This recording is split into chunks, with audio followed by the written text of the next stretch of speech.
Itu nyata Bang, nyata. Pak Anies bilang, keadilan sosial melalui UMKM adalah kita membesarkan yang kecil dengan tidak mengecilkan yang besar. Itu sangat mengena dengan kami-kami. Bukan berarti perang dengan yang besar ya? Bukan, yang besar biar tetap besar, yang kecil harus besar. Pak Anies bilang, itu keadilan harus dirasakan oleh teman-teman yang di bawah ini. Itu tidak bisa di... Baik, Mbak Marlina. Ya. Ini luar biasa kalau relawan ini biasa. bicara. Ya. Ditahan dulu, Mbak Ya, Marlina. siap. Kita ingin komentar dari Mas Sebu dulu nih. Mas Sebu. Persoalan mengangkat kaum miskin, persoalan mengangkat ekonomi lemah, ini kan persoalan klasik yang berpuluh-puluh tahun. Betul. Dan ini selalu jadi dagangan politik. Saya ingin analisa Bang Sebu ini, gimana masa depan sosial ekonomi kita ini, dan dengan harapan seperti yang cerita Mbak Marlina tadi, realistis enggak sih ini? Cerita Mbak Marlina tadi sangat realistis dan memiliki potensi yang besar untuk mengatasi persoalan kemiskinan, ketimpangan, kerentanan yang memang menghantui bangsa Indonesia selama ini. Tapi problem kemiskinan dan ketimpangan itu kan problem struktural, bukan semata masalah teknis teknokratis. Yang paling sering disebut dalam konteks perdebatan hak asasi manusia itu adalah bagaimana negara terlibat atau intervensi di dalam hak-hak sosial. Hak sosial itu biasanya disebut hak ekosop, tadi sudah disebutkan soal hak atas ekonomi, akses ekonomi kelompok yang kelompok usaha kecil kemudian bisa diberi akses bahkan afirmatif agar bisa dinaikkan levelnya misalnya gitu. Kemudian keberpihakan terhadap kelompok miskin untuk isu kesehatan, isu pendidikan, isu akses ekonomi. Pemirsa, dari studio rooftop RD3 Channel kami persembahkan talk show Selamat Malam Indonesia.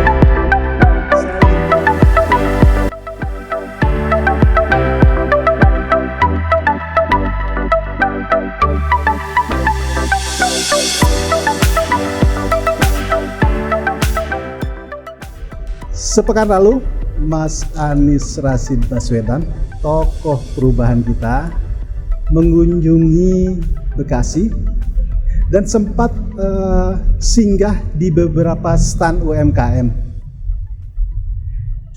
Lagi-lagi Mas Anies menyampaikan kepada publik di hadapan para relawan bahwa politik yang akan ditempuhnya adalah politik keadilan sosial. Karena itu, ditemani semilir angin malam Jakarta, kami saat ini berkumpul ingin berbincang-bincang, ingin membahas seputar perkembangan sosial politik terkini di tanah air. Kita akan membahas soal politik keadilan sosial Anies memberdayakan rakyat miskin. Bersama kita sudah hadir Ibu Marlina. Selamat malam Ibu Marlina. Selamat malam Bang. Ibu Marlina ini adalah seorang tokoh yang luar biasa. Beliau dari Garnis. Apa itu Garnis nanti kita tanya ke Ibu Marlina. Kemudian juga kita ditemani oleh Mas Khairon. Mas Khairon ini pakarnya dunia HAM, bahkan sempat di periode sampai periode 2017 Mas Khairon ya, menjadi komisioner Komnas HAM. Mas Khairon, apa kabar? Baik, selamat malam. Apa aktivitas sekarang ini? Aktivitasnya ya masih sama dengan yang dulu-dulu lah. Soal isu HAM, soal bikin training dan seterusnya. Baik, kita juga ditemani ini oleh Bang Abdurrahman Sebu Bakar. Beliau adalah seperti kita ketahui, selain aktif memimpin lembaga IDE, Institut Demokrasi and Education ya. Institute for Democracy For Education. Democracy Education. Hari-hari Ya. Bang Habib, saya manggil Habib aja ya. Bang Sebu. Bang Sebu Bang dia enak, Sebu, ya. Bang Sebu. Iya, Bang Sebu. Jadi pemirsa, hari-hari saya sama Bang Sebu ini selalu manggil panggilan enak, panggilan akrab, panggilan cinta, Bib. Hari-hari masih tetap mengamati perkembangan sosial, ekonomi negeri kita yang Masih aktif mengamati secara kritis secara dan kritis objektif. ya, dan objektif. Ya. Iya. Saya ingin ke Mbak Marlina dulu. Ya. Mbak Marlina, Iya. kalau Mas Anies pekan kemarin itu menyampaikan politik kita adalah politik keadilan sosial. Yes. Saya ingin pandangan Mbak Marlina ini. Mbak Marlina kan Ya. sangat aktif di Jakarta ya, di ibu Ya, kota. betul. Dan Mas Anies baru saja menyelesaikan tugasnya di ibu kota. Betul. Menurut Anda terlihat nggak bahwa selama ini Mas Anies ini memang menjalankan atau melaksanakan politik keadilan sosial ini? Jangan-jangan ini cuma karena gara-gara mau nyapres aja ini? Ini menarik ya Bang ya. Perkenalkan dulu, nama saya Marlina. Saya kebetulan juga saya tinggal di Jakarta dari lahir sampai saat ini. Kemudian saat ini saya sebagai Ketua Umum Garnis atau Garda Nasional Anies. Garda Nasional Anies. Iya. Luar biasa. Dan kebetulan juga memang saya sebagai pelaku usaha, background saya juga seorang pengusaha. Nah di sini anggota dari relawan saya ada 85% adalah pelaku usaha. Ngomong-ngomong disambungkan dengan kebijakan sosial. Pengusaha di kelas mana ini? Ya. Ini nih makanya saya Ini mau kan cerita banyak kelasnya nih, nih. seru nih makanya nih seru nih. Jadi gini ya, saya seorang karyawan, kemudian saya pensiun dini, karyawan perbankan, saya pensiun dini. Kemudian di antara kesenjangan itu, kebetulan saya tinggal di Jakarta, di situ saya lihat ya, Jakarta ini luar biasa Bang. Pada saat Pak Anies ini bertugas di Jakarta, yang seperti tadi Abang bilang itu keadilan sosial Bang. Kita ngomongin keadilan sosial di bidang ekonomi ya Bang ya. Itu Pak Anies itu melihat gagasannya adalah ini banyak sekali penduduk warga masyarakat di DKI Jakarta ini banyak yang bagaimana nih diberdayakan supaya membantu ekonomi di Jakarta. Itu gagasannya. Kemudian setelah gagasan dibentuklah platform Jackpreneur itu. Apa Jackpreneur itu? Itu yang membantu, yang memberdayakan teman-teman yang pelaku usaha ini Bang. Saya sebagai orang biasa, nih Bang, apa sih yang dibantu Bang? Namanya keren ya, Jackpreneur. Jack dari kata Jakarta, Preneur dari entrepreneur. Oke. Ya, jadi supaya itu modern. program yang Ya, jadi gagasannya dari begitu banyak masyarakat di Jakarta ini yang ingin diberdayakan untuk membantu perekonomian di sekalian juga untuk kesejahteraan juga warganya sendiri. Nah, di mana letaknya? Keadilan di mana yang Pak Anies bisa membantu warga ini kan? Di dalam Jackpreneur ini seperti one stop shopping Bang. Dari mulai pendaftaran Bang, di setiap kecamatan Bang diberitahu kepada warga yang ber-KTP yang sesuai dengan KTP silakan datang. Kenapa? Karena platform Jackpreneur ini adalah tempatnya para usaha ekosistemnya di situ Bang. Jadi tidak hanya pelaku usaha yang mau berusaha, saya belum punya usaha, saya datang. Emangnya saya bagaimana nih? Kemudian ibu daftarkan dulu di dalam. Nanti di situ ada namanya, setelah pendaftaran ada namanya pendampingan. Pelatihan dulu Bang. Nah pelatihan itu apa? Ibu mau apa? Ada kuliner, fashion, craft. Oh saya mau kuliner saja karena saya punya kebun kopi di daerah. Saya belum tahu kopi ini mau diapakan, saya belum tahu. Oke, kopi ada pelatihannya. Dari pelatihan itu ada pendampingan. Di setiap kecamatan ini yang membedakan tidak hanya soal UMKM yang hanya gimmicks. Itu di DKI Jakarta itu ada namanya pendampingan dengan orang-orang yang ditaruh di setiap kecamatan. Ada 44 kecamatan. Di setiap kecamatan ada pendamping. Ada pendamping. Jadi begitu saya masuk, oke Ibu, berarti Ibu ini pendamping saya, Mbak Yuni. Ibu berarti nanti ya tanggal segini ada kursus untuk kopi, mengenai kopi. Dari situ kita mulai terbuka, Bang. Kita UMKM tuh bukan menjadi seorang pedagang saja, tapi pebisnis, Bang. Kalau pedagang hanya menjual saja. Bedanya apa itu? Nah, makanya kalau pedagang itu gini, Bang. Saya punya barang, ada transaksi jual beli ya, dagang. Barang saya yang penting laku, Bang. Habis itu saya tidur, udah saya nggak mikir apa-apa lagi. Tapi di dalam platform Jackpreneur ini yang Pak Anies buat ini, itu Pak Anies selalu memberikan ide-ide segar kepada warganya. Memberikan, bilang, habis ini dagangan ini mau dibuat apa? Harus naik kelas dong. Dari yang cuman kelas kecamatan yang modalnya cuman 200.000 naik dong. Omset, gimana caranya omsetnya dong dinaikkan? Gimana caranya omset dinaikkan? Wah, packagingnya mesti dong. Karena kelasnya kita mau kelas mall misalnya. Naikkan. Kemudian itu kelas bisnis ya, kelas bukan bisnis. sekedar pedagang ya. Nah, kemudian abis begitu perizinan, Bang. Ini yang luar biasa, Bang. Yang sangat kita nggak tahu, Bang. Sangka ini nih kalau warga bilang ini yang penting jualan aja. Oh tidak, no. Kalau mau naik kelas, mau masuk mall ditanya, makanan ini sudah ada izinnya, sudah bersertifikat halal atau belum, sudah ada izin pendaftaran dari izin usahanya atau belum. Nah seperti itu, Bang. Kalau mau naik kelas karena barangnya mau masuk ke dalam mall, DKI Jakarta, Bang, kasih, Bang, gratis, Bang. Sementara di tempat yang lain teman-teman pengusaha UMKM di daerah-daerah itu belum ada. Ingin NIB bayar 250.000, ingin sertifikat halal bayar 450.000. Itu nyata, Bang. Nyata. Pak Anies bilang, keadilan sosial melalui UMKM adalah kita membesarkan yang kecil dengan tidak mengecilkan yang besar. Itu sangat mengena dengan kami-kami. Bukan berarti perang dengan yang besar ya? Bukan. Yang besar biar tetap besar. Yang kecil harus besar. Pak Anies bilang itu keadilan harus dirasakan oleh teman-teman yang di bawah ini. Asik juga ini. Iya. Seperti itu, Bang.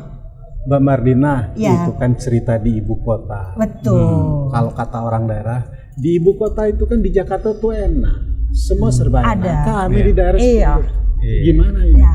Nah, menurut Anda ini kan Mas Anies mau jadi calon presiden. Iya. Ya kan? Iya, betul. Kira-kira model-model yang digerakkan Iya. Mas Anies UMKM itu bisa nggak program itu dibuat juga di daerah? Iya. Iya. Ada replikasi di seluruh Iya. daerah. Iya. Iya kan? Iya. Mungkin nggak itu dulu? Sangat mungkin. Justru begini ya, Bang ya. Kan contohnya adalah saya sendiri, saya sudah merasakan nih betapa saya bisa naik kelas, pendapatan saya bertambah, omset saya sampai produk saya dikenal di luar negeri. Naik kelas gara-gara Jackpreneur itu? Iya, kan dibimbing. Saya kan nggak tahu jalannya harus lewat mana. Oke. Rambu-rambunya gimana saya nggak tahu. Ini udah ada nih. Bu belok ke kiri. Bu belok ke kanan. Sampailah kopi saya di Nairobi dan Kenya. Luar biasa. Itu saya tuh sampai Ini bisa ya dilakukan di seluruh Indonesia bisa? Bisa. Nah, makanya gini, Bang. Terus kan teman-teman dibilang, saya kalau dipanggil madam, enak banget sih. Tolong dong Pak Anies pinjem sebentar dong di daerah. Ini gimana Pinjem sih bentar nih ya, pinjem sebentar. istilahnya. Iya. Itu waktu itu masih gubernur. Masih Mas Anies ya? gubernur. Makanya saya bilang gini, kebetulan nih kita kan ada mau pergantian pemimpin. Iya. Ya kan? Nah, pakailah kesempatan ini kita langsung berpikir jauh ya. Orang bisnis itu nggak suka politik, tapi saya bilangin, para pemimpin ini nanti yang akan membantu kita. Nah, carilah pemimpin yang membantu kita, yang ada di pihak kita, bagaimana ini harus mengerti itu. Pemimpin yang pro UMKM ya? Pro UMKM. Kadang-kadang suka gini, lu lebay. Saya nggak ngomong lebay. Yang Pak Anies kerjakan ini bukan gimmick. Sudah ada dari 200.000 anggota, Bang, naik 287 sampai sekarang 384. Yang mau minjam Mas Anies tadi, Iya, itu kan di daerah. betul. Sekarang ikut Garnis nggak? Ikut, Bang. Ikut, Itu kan? caranya jadi gini, Bang. Saya jadi kan gini ya, Bang ya. Nih Pak Anies ini harus didukung, Bang. Pak Anies ini kan didukung. Kalau masyarakat Jakarta, warga Jakarta semuanya tahu apa yang Pak Anies kerjakan di Jakarta dan sudah merasakan, ya kan? Nah, kan Pak Anies nih kita semuanya setuju pengen yang memimpin menggantikan sekarang pemimpinnya sekarang ini. Nah, kan harus dukungannya seluruh Indonesia, Bang. Jadi saya bilang sama teman-teman, yuk kita jalurnya adalah UMKM. 80% ekonomi didukung oleh UMKM seluruh Indonesia, katanya berita nih, Bang. Bagaimana kalau kita nih UMKM kita yang kecil-kecil, memang kita levelnya adalah putarannya kecil, Bang. Tapi kalau digabungkan gejolaknya itu bisa luar biasa sebagai tulang punggung ekonomi Indonesia, Bang. Nah, saya di jalur UMKM, teman-teman setuju. Oke, kalau gitu ada tukang gorengan, Bang. Ada tukang Kentucky Fried Chicken yang di jalan made in street itu ya, Bang ya. Nah, itu langsung wah, setuju. Kalau gitu kita harus mendukung pemimpin yang mendukung UMKM. Siapa? Saya bilang Jakarta. Jadi tagline-nya adalah dari Jakarta untuk Indonesia. Dari Jakarta untuk Indonesia, ya. Itu sangat mengena, Bang. Itu masuk langsung ke garis saya, memang jualannya begitu, Bang. Maksudnya memang kita ngerangkul teman-teman UMKM, karena kalau misalnya mungkin ke simpul yang lain kan ini nggak pas passionnya ya, Bang ya. Kalau saya underlying-nya langsung UMKM dan Pak Anies. Itu tidak bisa di. Baik, Mbak Marlina. Ya. Ini luar biasa kalau relawan ini bicara. Ditahan dulu, Mbak Marlina. Siap. Kita ingin komentar dari Mas Sebu dulu nih. Mas Sebu. Persoalan mengangkat kaum miskin, persoalan mengangkat ekonomi lemah, ini kan persoalan klasik yang berpuluh-puluh tahun. Betul. Dan ini selalu jadi dagangan politik. Saya ingin analisa Bang Sebu ini, gimana masa depan sosial ekonomi kita ini, dan dengan harapan seperti yang cerita Mbak Marlina tadi, realistis enggak sih ini? Cerita Mbak Marlina tadi sangat realistis dan memiliki potensi yang besar untuk mengatasi persoalan kemiskinan, ketimpangan, kerentanan yang memang menghantui bangsa Indonesia selama ini. Tapi problem kemiskinan dan ketimpangan itu kan problem struktural, bukan semata masalah teknis teknokratis. Oleh karena itu kita butuh pemimpin yang berpikir secara sistemik dan sistematis, ya, yang mampu menyelesaikan akar masalah dari kemiskinan dan ketimpangan, yaitu problem struktural terkait dengan kelembagaan politik yang oligarkis, yang koruptif, yang dikendalikan oleh mazhab pembangunanisme yang orientasinya itu adalah pertumbuhan ekonomi at all cost. Apapun dilakukan tanpa memperdulikan nasib rakyat kebanyakan yang miskin dan rentan miskin. Jumlahnya ratusan juta. Bentar loh. Ya. Miskin dan rentan miskin. Ini maksudnya gimana? Iya. Jadi yang miskin ini kalau kita menggunakan ukuran dari BPS, pengeluarannya per hari per orang itu di bawah 15.000 per hari per orang. Itu yang masuk kelompok miskin berdasarkan garis kemiskinan. Ya, ada garis kemiskinan makanan dan garis kemiskinan non makanan yang dikonstruksi oleh BPS. Nah, kemudian ada yang masuk dalam kelompok rentan miskin. Ini dia hidup di atas sedikit garis kemiskinan. Kalau ada gejolak di tingkat keluarga atau gejolak ekonomi seperti yang kita alami sekarang akibat pandemi COVID, dia bisa jatuh miskin. Bahkan mungkin menjadi sangat miskin. Ini pengeluarannya itu sekitar 1,5 kali dari garis kemiskinan, yaitu antara 15.000 sampai 25.000 per orang per hari. Ini baru berbicara tentang kemiskinan moneter yang menggunakan atau merujuk garis kemiskinan yang dikonstruksi oleh BPS. Nah, kemudian ada lagi nih Bang, kelompok yang disebut dengan the missing middle, kelompok kelas menengah yang baru belajar menjadi kelas menengah, itu rentan menjadi rentan miskin atau bahkan jatuh miskin. Prekariat. Ya, ini jumlahnya sangat besar berdasarkan Kalau data dari gayanya Bank gaya Dunia. kelas menengah ya? Iya, gayanya gaya kelas menengah, tapi rentan untuk menjadi miskin atau menjadi rentan miskin. Ya, nah pengeluarannya itu antara 25.000 sampai 65.000 per orang per hari. Nah, jumlahnya sangat besar. 115 juta jiwa penduduk Indonesia masuk dalam kelompok the missing middle ini. Ini berdasarkan data dari Bank Dunia. Ini sebelum COVID. Setelah COVID bisa jadi jumlahnya bertambah. Nah, kalau yang miskin dan rentan miskin ini jumlahnya sekitar 100 juta jiwa. Itu yang ada di DTKS namanya, Data Terpadu Kesejahteraan Sosial, DTKS. Nah, kalau kita gabungkan antara yang miskin, rentan miskin, dan the missing middle ini, maka jumlahnya 215 juta jiwa. Itu artinya 215 sekitar, juta? iya, artinya sekitar 80% atau 82% penduduk di Republik ini tergolong masyarakat kecil yang pengeluarannya itu sangat rendah dibandingkan dengan kelompok yang lain. Bisa jadi miskin, bisa jadi rentan miskin. Bisa ya? jadi rentan miskin atau kelas menengah yang baru belajar jadi kelas menengah rentan menjadi miskin. Nah, ini. Dan ini sekali lagi persoalan struktural. Tidak bisa kita hanya mengandalkan ya intervensi pada level teknis teknokratis. Dalam bahasa saya, apa yang dilakukan selama ini oleh pemerintah ya untuk menanggulangi kemiskinan itu seperti menggarami lautan. Tidak berasa, tidak ada efeknya. Karena apa? Karena akar masalahnya itu tidak diadres, tidak ditangani.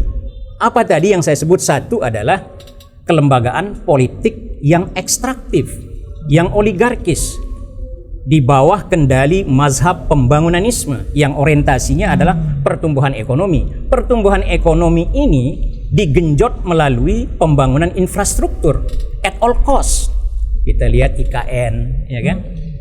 Kemudian kereta cepat Jakarta Bandung. Ini kan menguras APBN, kas negara. Kas negara ini asalnya dari mana? Dari rakyat. Sebagian dari utang. Utang juga dibayar oleh rakyat melalui pemerintah, kan begitu?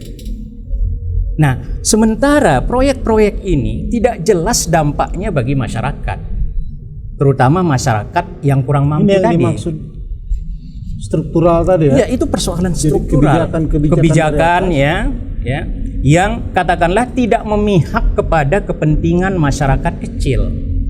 Yang diuntungkan adalah para katakanlah elit, ya baik elit ekonomi maupun elit politik.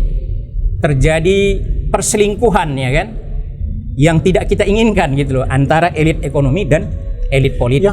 Yang anda catat, ini kan Mas Anies mulai menggaung-gaungkan ada jetpreneur apa segala macam. Anda tadi menyatakan bahwa yang dilakukan pemerintah itu nyaris tidak ada pengaruh apa-apa. Iya, seperti menggarami lautan. Seperti menggarami. Kasus Mas Anies melakukan mengembangkan jetpreneur, cerita Mbak Marlina tadi, catatan Anda seperti apa? Apakah juga sama saja? Iya, seperti menggarami lautan? Jadi ini salah satu ikhtiar yang memang perlu dicontoh ya. Tetapi upaya-upaya seperti ini harus dimasukkan dalam konteks yang lebih besar. Nah, Mas Anies ini menurut saya pemimpin yang memiliki komitmen dan kepedulian kepada rakyat kecil.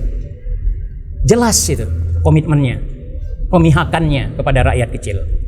Dan pemihakan ini konsisten ya di dalam pikiran, gagasan, dan kemudian juga pilihan kebijakan dan intervensi program. Salah satunya melalui pemberdayaan UMKM yang dikemas dengan Jackpreneur ya. Iya. Dan itu lebih besar lagi dikemas dalam kolaborasi sosial berskala besar di sektor UMKM. Itu melibatkan berbagai stakeholder, baik yang ada di pemerintah maupun non pemerintah. Nah, kemudian kita kaitkan dengan komitmen Mas Anies untuk menangani persoalan struktural tadi, akar masalahnya. Apa contoh real dari pemihakan seorang Anies Baswedan? Anies itu sering kita sampaikan bahwa dia tidak anti pemodal, dia tidak anti konglomerat, tapi dia anti ketidakadilan. Itu. Dan telah dibuktikan melalui penghentian 13 pulau proyek reklamasi dari 17 pulau. Siapa yang berani ya menghentikan proyek reklamasi itu kecuali Anies Baswedan? Siapa pemiliknya? Ini boleh dikatakan epicentrum dari oligarki di Indonesia yang memiliki proyek reklamasi itu. Begitu juga dengan Hotel Alexis misalnya. Di situ ratusan bahkan mungkin ribuan triliun duit beredar. Nah, Anies tegas menghentikan itu berdasarkan aturan. Dan setelah dievaluasi ternyata proyek itu memang akan merugikan bangsa Indonesia, rakyat kecil terutama. Ya. Jadi sudah teruji dan generasi ke depan ya. Sudah teruji bahwa sudah teruji. Jadi teruji keberanian politiknya untuk mengadres atau menangani persoalan struktural itu. Kemudian ini dibarengi dengan pendekatan teknis teknokratis yang menurut saya sebuah terobosan karena melibatkan berbagai stakeholder dan real gitu, tidak bersifat gimmick. Itu yang saya cermati. Baik, dari seorang Anies Baswedan. Ditahan dulu. Ya, kita ingin komentar pakar hak asasi manusia kita ini, Mas Khairon. Mas Khairon, kan cerita soal keadilan sosial itu kan menyangkut dengan juga hak-hak orang per orang, hak untuk hidup layak dan seterusnya. Apa catatan Mas Khairon ini soal perkembangan sosial ekonomi yang terjadi sekarang ini, dan Mas Anies mulai mengusung cerita politik kita adalah politik keadilan sosial. Saya ingin catatan Mas Khairon ini dalam perspektif HAM ini gimana nih?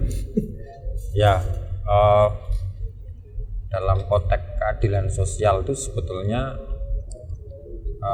sangat kental sekali dengan dimensi yang disebut dengan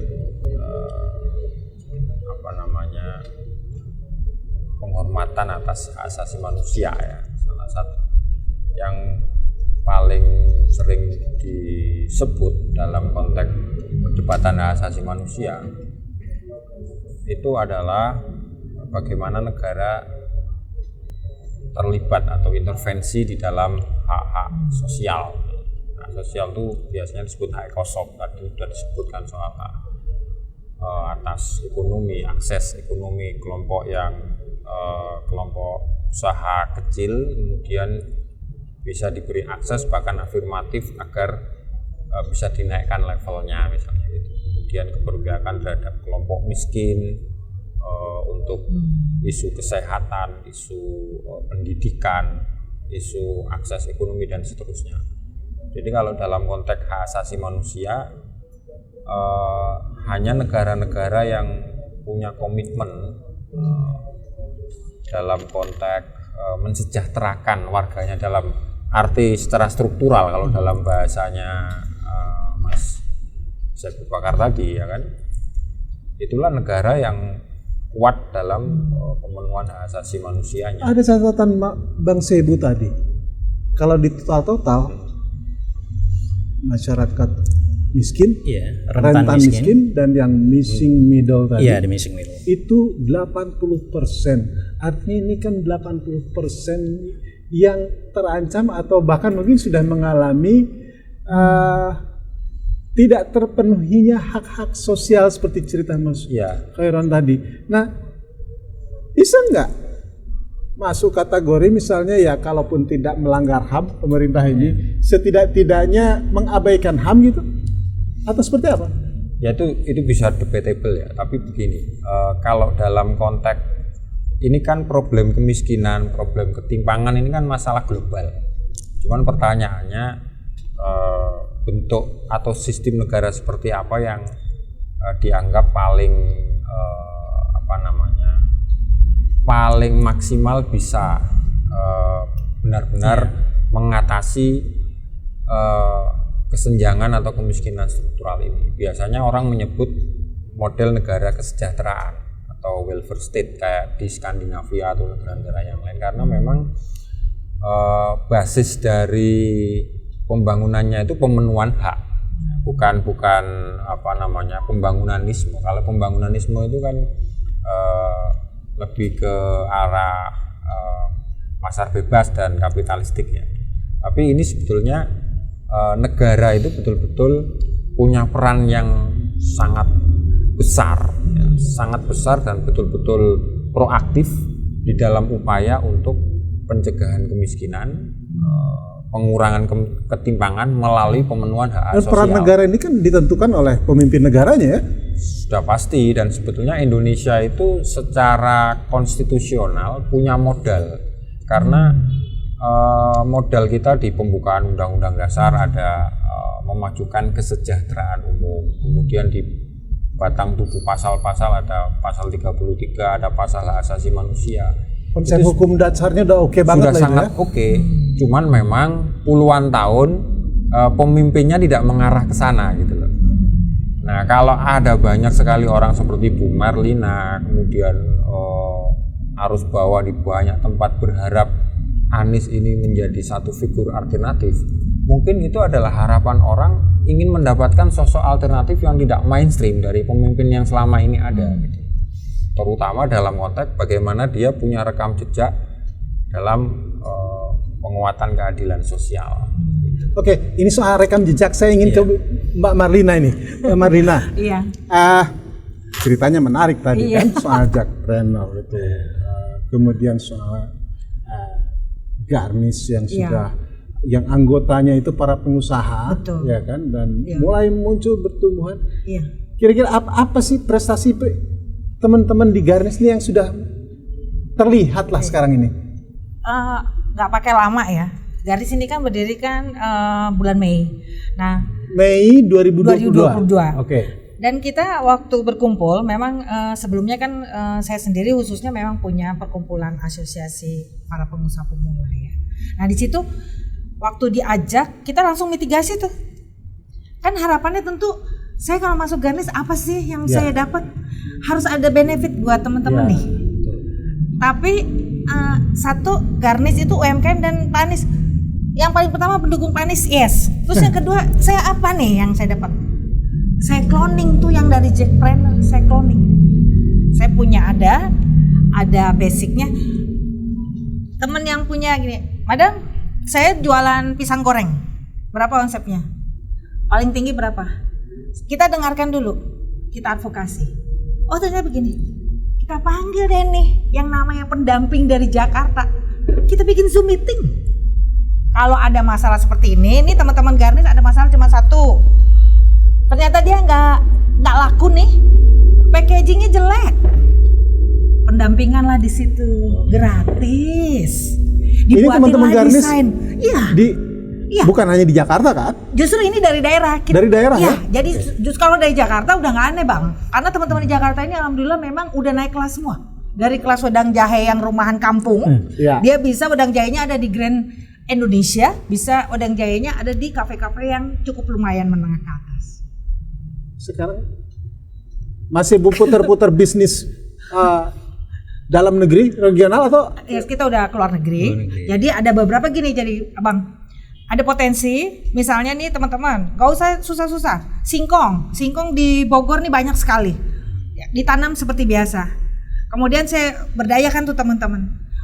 Apa nih di sini potensinya apa? Singkong madam, mau dibikin apa? Biasanya dijual mana? Cuma dari rumah ke rumah. Oke, saya cariin buyer. Contoh dulu, ternyata buyer bilang, aduh ini kelasnya kurang. Kalau gitu naikkan dong kelasnya.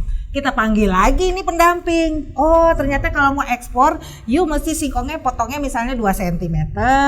Rendamnya supaya kadar airnya harus sekian. Packagingnya seperti yang barat punya, misalnya keinginan. Itu semuanya gratis dari Jackpreneur. Jadi program yang dilakukan Garnish ini mengkloning dari Jackpreneur ya? Iya, kan saya kan bilang sama teman-teman, kita sekarang cari pemimpin yang mendukung usaha kita. Jadi jalannya begini, kita nggak ada yang Pak Anies di depan, UMKM belakang nggak ada. Kita jalannya berbareng, kita mitra nih, kolega.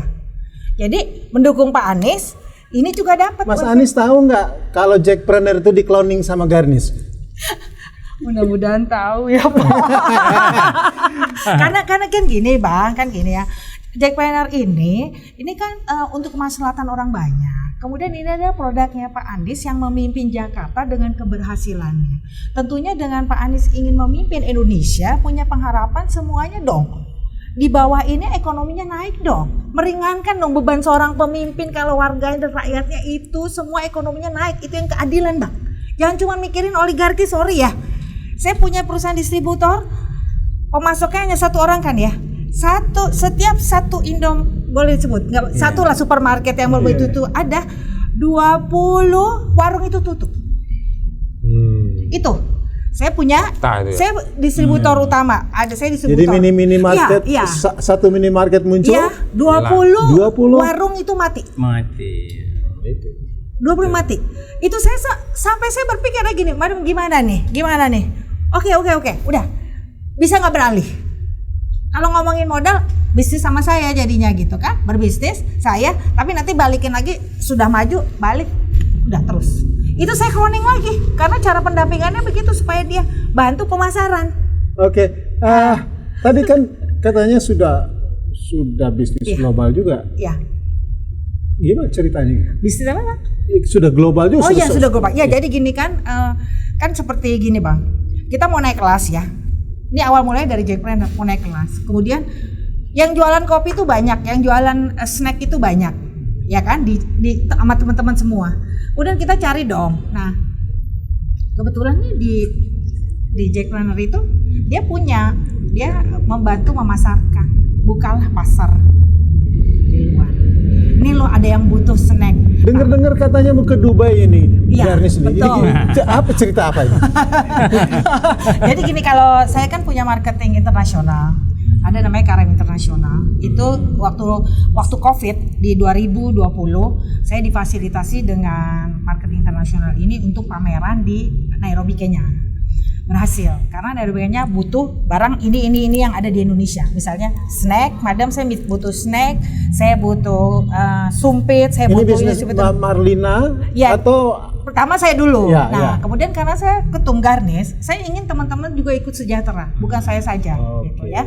Terus saya bilang, teman-teman di dunia luar nih, saya bilangin di luar butuh ini, ada yang punya nggak? Ada madam, dicatat dulu sama saya. Kemudian kriterianya apa nih yang si bayar? Saya bilang lagi kriterianya, waduh saya nggak masuk. Kalau gitu masih ada kesempatan waktu untuk diperbaiki dulu. Nah jadi itu yang edukasi itu, advokasi itu yang saya tularkan ke teman-teman. Jangan berhenti stop sampai di situ. Itu yang namanya pembimbing dari si Jackpreneur itu begitu, nggak boleh stop sampai di situ. Makanya sampai berhasil. Mbak Marlina. Iya. Di Sumatera Utara sampai ke Sumatera Selatan, Palembang itu kan ada kain songket itu luar biasa ya kan? Betul. Gitu. Itu jadi bisa nggak itu? Sangat bisa Bang. Jadi gini Bang ya, kan gini Bang, kalau kita pameran di luar negeri Bang ya, membuka pasar salah satunya kan membuat pameran. Ini kan kita nggak punya duit ya Bang ya. Nah waktu itu caranya gimana? Karena saya waktu itu kenal dengan duta besar di Afrika, saya bilang, Bang, tolongin dong, buka dong lapak di sana gitu kan. Tapi saya nggak punya duit nih, gini. Oke. Nah maksud saya harusnya gitu dong. Nanti saya pengen nih kalau Pak Anies nih benar-benar mendukung harus totalitas. Totalnya gimana? Ini kita nggak punya duit loh. Kita nggak punya pesawat aja ke Dubai itu 50 juta PP misalnya gitu. Uangnya nggak ada loh. Gimana sih caranya? Silakan bagian itu pemerintahan yang mikir, ya kan? Yang namanya keadilan kan gitu. Silakan, ada bagiannya nih. Teman-teman Garnis tugasnya menumbuhkan para pengusaha ya. Iya, menumbuhkan para pengusaha. Kita membantu supaya naik kelas. Kita membantu juga dapurnya supaya tetap ngebul. Ekonomi naik semua. Oke.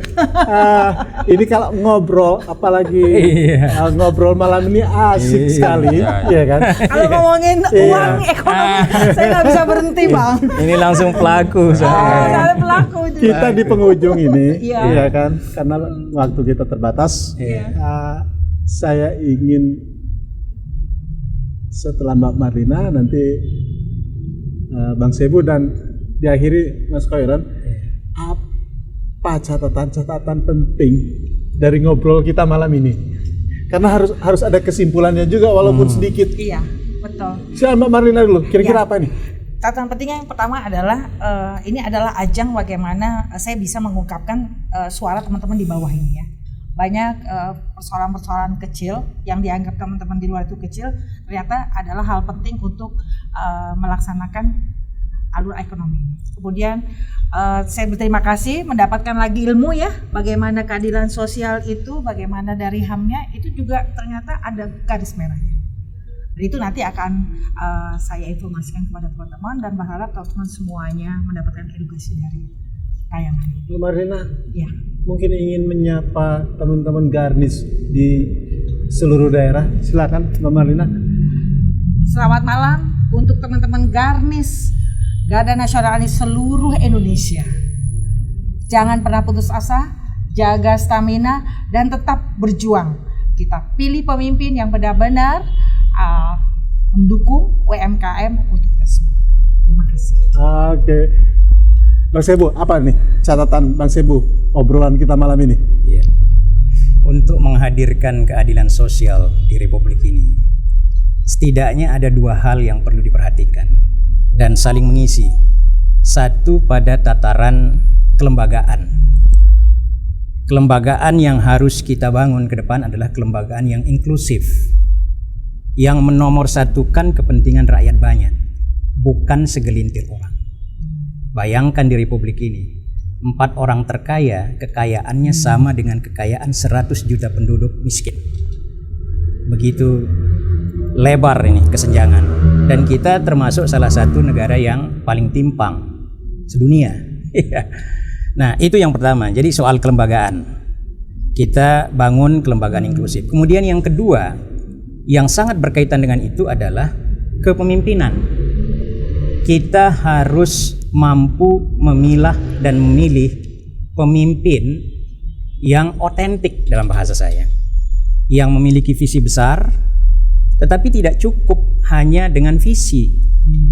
Dia harus mampu menerjemahkan visi itu ke dalam pilihan kebijakan yang tepat, dan kemudian mengeksekusi kebijakan itu melibatkan berbagai pelaku pembangunan, baik yang ada di pemerintah atau di negara maupun non-negara, aktor non-negara, pusat maupun daerah, sampai kepada aktor global. Itu dia harus bisa mengengage mereka ya. Jadi dua hal itu yang perlu kita ikhtiarkan ke depannya. Jadi kelembagaan, kemudian pemimpin. Dan pemimpin ini tidak cukup dengan visi besar dan kemampuan teknis teknokratis untuk menerjemahkan visi itu ke dalam pilihan kebijakan, tetapi dia harus dibekali dengan keberanian politik ya, untuk katakanlah merombak sistem ya, melakukan perubahan substansial dan melawan anasir jahat di dalam sistem itu. Tapi tidak harus frontal ya, seperti apa yang dilakukan oleh Mas Anies di DKI. Dia menggunakan cara-cara yang proporsional, yang adil, seperti yang dikatakan oleh Mbak Marlina tadi. Yang kecil dibesarkan tanpa harus mengecilkan yang besar. Gitu. Jadi proporsional, adil gitu, dan objektif. Itu yang harus kita lakukan ke depan. Mudah-mudahan rakyat Indonesia akan semakin cerdas ya, semakin adil di dalam memilih pemimpin. Adil itu artinya objektif ya kan, objektif. ukurannya adalah ukuran-ukuran yang memang rasional ya, tidak berdasarkan sentimen ketika kita memilih pemimpin ke depan. Oke, Mas Heron, apa catatan Anda? Dalam perdebatan hak asasi manusia itu selalu negara itu diminta untuk menyeimbangkan antara kebebasan dan keadilan. Kebebasan saja tanpa keadilan, ya, kita akan menjadi negara yang kapitalistik dan terlalu liberal ya, memberikan ruang kepada pasar bebas. Sebaliknya, kita ngomong keadilan saja, membungkam kebebasan, ya, kita akan kembali kepada zaman otoriter. Nah, pemimpin yang diharapkan ke depan itu yang bisa menyeimbangkan dua hal.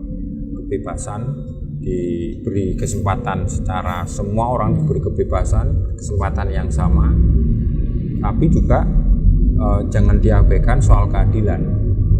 Indonesia ini dalam konteks kebebasan dibandingkan zaman Orde Baru nilainya semakin bagus, meskipun belakangan semakin menurun ya. Indeks demokrasi kita yang belakangan ini semakin menurun gitu. Tapi kebebasan saja harus diimbangi dengan keadilan. Sekarang ini memang arus bawah orang-orang yang sudah gerah dengan sistem yang selama ini itu sebenarnya menginginkan sebuah makna lain dari kebebasan yang harus kongruen atau sama simetris dengan keadilan. Orang butuh sekarang yang ingin diperjuangkan adalah keadilan dalam konteks kesejahteraan dalam arti yang lebih luas, bukan hanya ekonomi tapi kesejahteraan bidang sosial secara lebih luas, pendidikan, kemudian kesejahteraan dalam pekerjaan, kesehatan dan seterusnya. Nah, pemimpin seperti itu kalau bisa memperjuangkan ini pasti akan dipilih oleh rakyat. Baik, terima kasih Mas Heron, Mbak Marlina dan Bang Sebu. Jangan bosan-bosan untuk kita kembali berbincang-bincang seputar perkembangan terkini kondisi sosial, ekonomi, dan politik bangsa kita ini. Pemirsa, nantikan obrolan menarik Selamat Malam Indonesia dalam tema-tema lainnya yang dipersembahkan oleh RD3 Channel, media informasi pusat perubahan bersama Anies Baswedan.